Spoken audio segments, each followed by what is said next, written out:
For NJ Advanced Media, I'm Connor Hughes.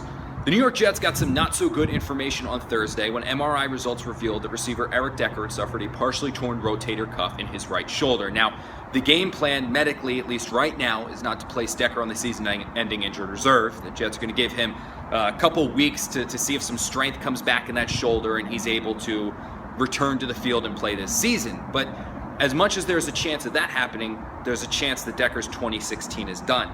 And if that happens, the receiver room in this offense could be in an awful lot of trouble. See, the Jets entered this season with a ton of talent in the receivers room. They had Brandon Marshall, Eric Decker, Quincy Enunwa, your proven guys, and then other guys that were younger that maybe not as proven, but they could be developed and have a little bit of role this year.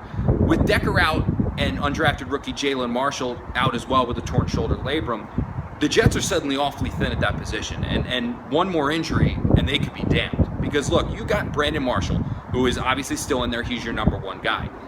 He's dealt with hip, ankle, and knee injuries already this season, and we're in week 3. He's banged up. He's not 100%, and who knows if he's going to be the same player that he's been throughout his career this year with all of those ailments.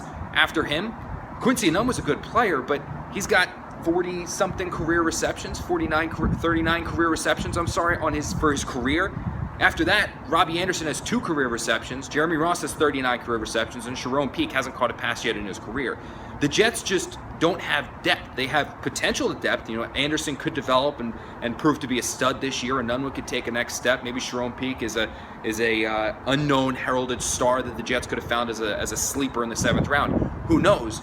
But they're unproven. And again, just like Decker, where there's a chance he plays, chance he doesn't play, there's a chance these guys show up and play this season as the undrafted guys, and there's a chance that they don't. See, the Jets were banking a lot on Decker and Marshall this season. They thought that these were 2 guys that were going to lead this young receiving group, and they were going to help bring them along, and they weren't going to have the younger guys do too much because they could rely on Decker and Marshall and then go to them if need be. Suddenly, those young guys are going from grasshopper to master in the span of 3 days.